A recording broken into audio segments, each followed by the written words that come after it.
Hello, ladies and gentlemen. In this lesson, what we are going to be focusing on is continuing what we will be talking about as far as solving a log equation and identifying if there are extraneous roots.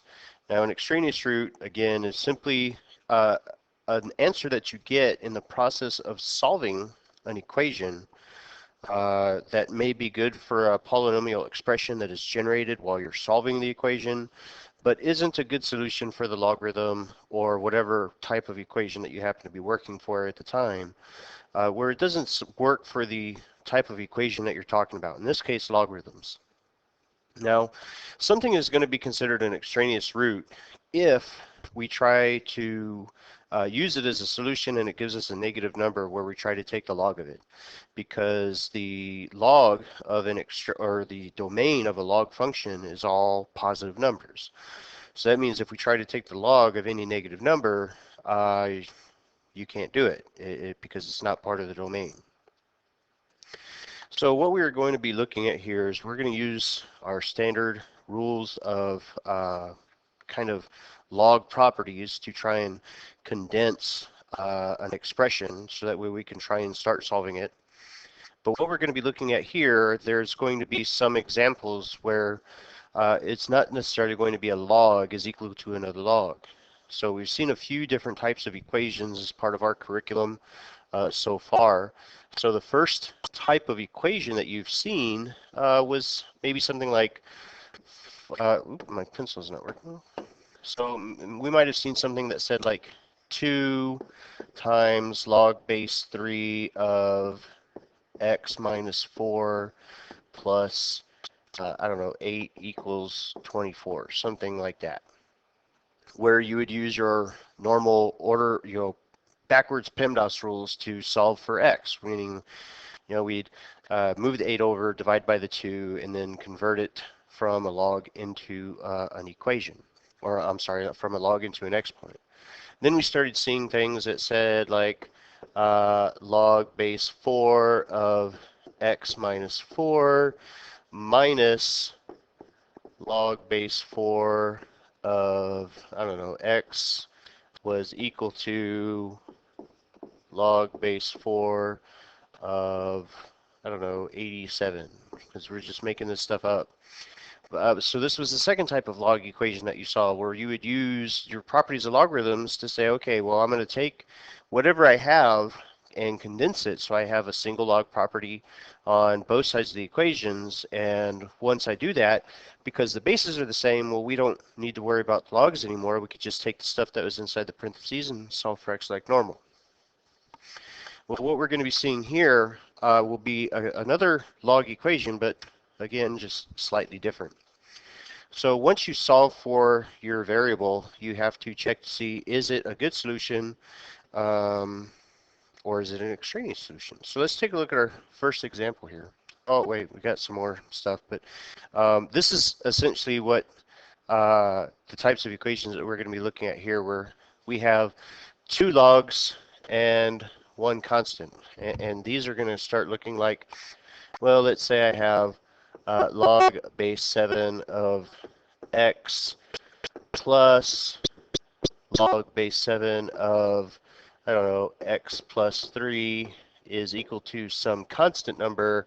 We'll call it 10. I don't know. So we'll still use the same idea of condensing the logs in that we have into one expression. And then once I've condensed the logs into one expression, what we will do is we'll convert it from a log into an exponent.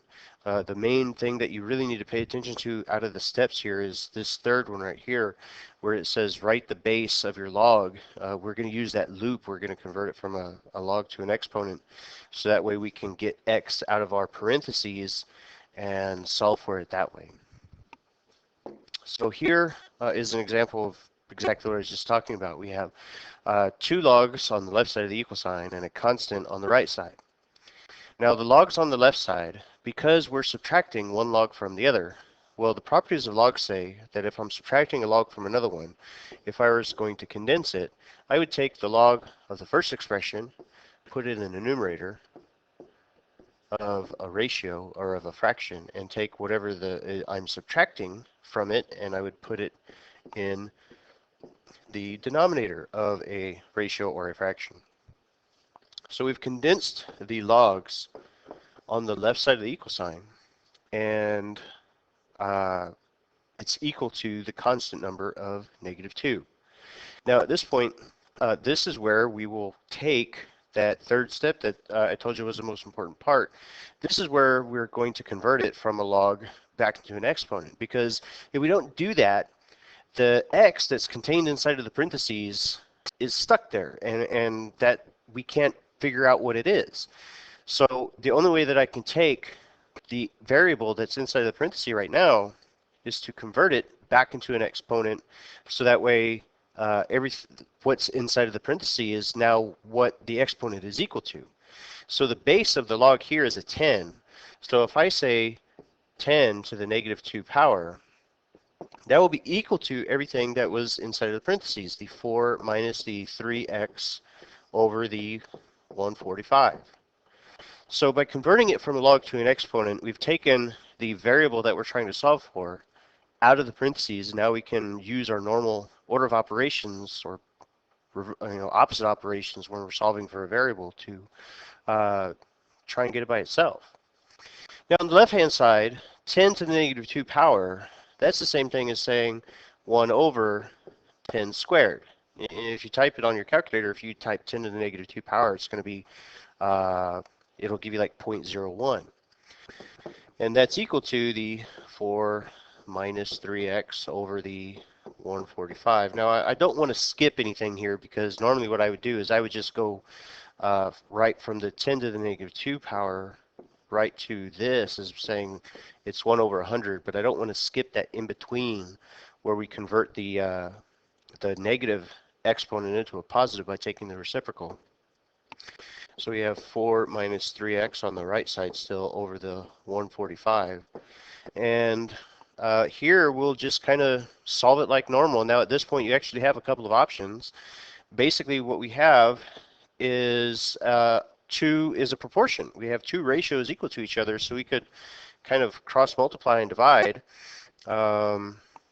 and solve for x that way if you wanted to, but that's really not how I thought about it when I worked it out initially. So I'm not going to do it that way simply because I didn't think about it originally. So I'm going to do what I would normally do and get rid of the 145 out of the denominator on the right hand side by multiplying it on both sides, and I'll get 145 over 100 being equal to 4 minus 3x. And of course, 145 over 100 is 1.45, and that's equal to 4 minus 3x. Now again, you don't necessarily have to show each and every one of these steps, but for the purposes of demonstration, I don't want to skip anything. Now I'm running out of room at the bottom, so I'm going to just move it up to the top where I have a little bit more room. So 1.45 is equal to 4 minus 3x. So we'll just solve for x like normal. I'll subtract the 4 from both sides of the equal sign, and that will give me a negative 2.55 to be equal to a negative 3x. Divide everything by a negative 3, and I wind up with a positive 0.85 for x. Okay, so now what it's telling me to do is says, okay, well, check your answers. Did I actually get the right thing? So what we'll do is we'll go back to the original problem, and anywhere there's an x, I'm going to place that 0.5 into it. I'm going to take it and put it there. So we wind up with log base 10 of 4 minus 3 times 0.85 minus log of 145 is equal to negative 2. And this is all in base 10, so you can actually type all this stuff into your calculator, and you can type everything on the left side into your calculator at one shot if you really wanted to. It might be easier to actually do the stuff in the parentheses on the far left. And if we say 4 minus 3 times 0.85, that gives us a log of 1.45 minus the log of 145 to be equal to -2. And again, you can just type that into your calculator or continue to use the properties of logarithms and say log of 1.45 divided by 145 and continue to go from there. But just type the stuff on the left side into your calculator and it's going to equal a -2. So that tells us that we did indeed figure out the correct value for x. So the next example that we're going to look at looks a little bit strange. Now it's still very similar to the first example, meaning that we do have two logs and a constant. It's just not written very clearly for us. On the left-hand side, we have a log of x minus a 1. The x and the -1 are not together because they're not in parentheses. So we read it as log of x minus 1. And on the right side, negative log of x minus 9. So what I'm going to do is I will take the 1 from the left side and add it to the right side, and I will take the log of x minus 9 and move that again through its opposite operations from the left side to the right side. So I'll say plus log of x minus 9 here. Add everything together, and these cancel each other out, and these cancel each other out, and I'll be left with log of x plus log of x minus 9 equals 1. Okay, and so now it looks much more like what the first example that we tried was. So now we're going to take the two logs on the left side of the equal sign and condense it into one log. So the plus sign in between the two logs says to multiply the expressions together. So I have an x times an x minus a 9 being equal to 1. Distribute the x, and I get log of x squared minus 9 being equal to 1. Now, in the most recent examples, in the previous examples that we looked at with log equations, we had logs of the same basis on both sides of the equal sign. Well, in this case, we don't have that. So at this point, that third step that I told you was the most important part, this is where it comes back into play. Convert the log into an exponent. So the base is a 10. So using my loop, I would say 10 to the first power is equal to x squared minus, oops, I forgot to distribute my x here. This is 9x. So x squared minus 9x. And now we will solve this as a quadratic. I'll put it in standard form, move the 10 from the left side to the right side, and I'll get x squared minus 9x minus 10. And as you know from our lessons in polynomials, and if you haven't gone through the course and you're just watching this video randomly, the fact that the degree, the largest exponent, is a 2 tells us that the expression that we have, the x squared minus 9x minus 10, says that there should be two solutions for x. And when I factor the polynomial, I'm going to wind up with an x minus a 10 and an x plus a 1. And if I set both of those factors equal to 0 and solve for x, I'm going to get x to be equal to a positive 10 and x to be equal to a negative 1. Now, both of these are good solutions for the quadratic expression that was generated while we were solving the logarithm. But do both of them work? Now, just looking at the 10, because this is a positive number, pretty much, if we did our math right, that one better work, because the domain of a logarithm is positive numbers. So since x is a positive number, it better be part of the domain. So the only one I want to check is that x minus 1. I'm sorry, x is equal to negative 1. There we go. Now it looks a little better. So if I take a negative 1 and I substitute it in here or in here, do those expressions. It doesn't matter if both of them do it or even one of them does it. As long as one of them gives me a negative number, then it means it won't work. because negative numbers are outside of the domain of a logarithm. And you can see right here, just simply by substituting the -1 in there, that tells you that it doesn't work. And if the one on the right is going to give me a -10 inside of the parentheses when I combine those terms. So that tells me very clearly that the -1 that was a solution generated by the quadratic expression as we were solving the log, it works for the quadratic expression, but it is not a solution of the logarithm. So that's why we call this, what my cameras aren't picking that particular thing up right there. That would be an extraneous solution. Okay, and that is pretty much it.